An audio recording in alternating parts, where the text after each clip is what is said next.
નમસ્કાર, સત્યમેવ જયતે લાઈવ ન્યૂઝમાં આપનું સ્વાગત છે। વડોદરા નજીકના દશરથ ગામમાં 42 વર્ષીય યુવાનની હત્યાની ઘટનાએ ચકચાર મચાવી છે।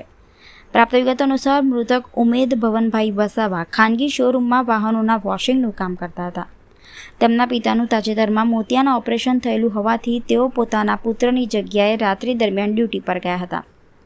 સવારે પરિવારજનો તેમને બોલાવવા માટે પહોંચ્યા ત્યારે ઉમેદ વસાવા જમીન પર બ્લેન્કેટથી ઢાંકેલી હાલતમાં મૃત અવસ્થામાં મળી આવ્યા હતા। નજીકમાં એક મોટો પથ્થર પણ પડેલો જોવા મળ્યો હતો। પરિવારજનોએ બ્લેન્કેટ હટાવતા તેઓ લોહી લુહાણ હાલતમાં જોવા મળતા શોકમાં ગરકાવ થઈ ગયા હતા। ઘટનાની જાણ થતાં મોટી સંખ્યામાં ગ્રામજનો સ્થળ પર એકત્રિત થયા હતા। પોલીસે સ્થળ પર પહોંચી પુરાવા એકત્રિત કરી તપાસ હાથ ધરી છે। પ્રાથમિક તબક્કે પથ્થરના ઘા ઝીંકી હત્યા કરવામાં આવી હોવાની આશંકા વ્યક્ત કરવામાં આવી રહી છે। આ બનાવની વધુ એક ચોંકાવનારી બાબત એ છે કે ઘટના સામે આવે તે પહેલાં મૃતકની બહેનને ફોન કરી ઉમેદ વસાવાની હત્યા થઈ હોવાની જાણ કરવામાં આવી હતી। ફોન કરનારે પોતાને મૃતકના નાના ભાઈ તરીકે ઓળખાવ્યો હોવાનું પરિવારજનો જણાવી રહ્યા છે।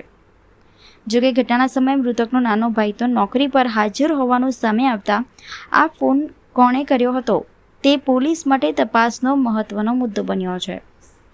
મૃતકના પરિવારમાં પત્ની, 2 સંતાનો તેમજ ભાઈ બહેનોનો સમાવેશ થાય છે। પરિવારે હત્યારાઓને તાત્કાલિક ઝડપી કડકમાં કડક કાર્યવાહી કરવાની માંગ કરી છે। હાલ પોલીસે વિવિધ દિશામાં તપાસ શરૂ કરી છે અને ફોન કરનાર વ્યક્તિની ઓળખ સહિત હત્યાના કારણો શોધવાના પ્રયાસો હાથ ધર્યા છે। મારા ભાઈ છે અને શું બનાવું?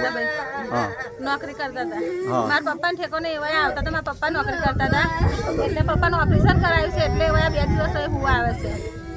બરાબર।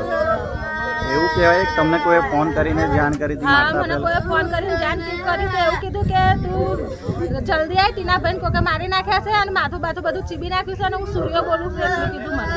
મારા નાના ભાઈનું નામ આવ્યું। એવું છે। હો, પછી એનો ફોન જ કાપી નાખ્યો।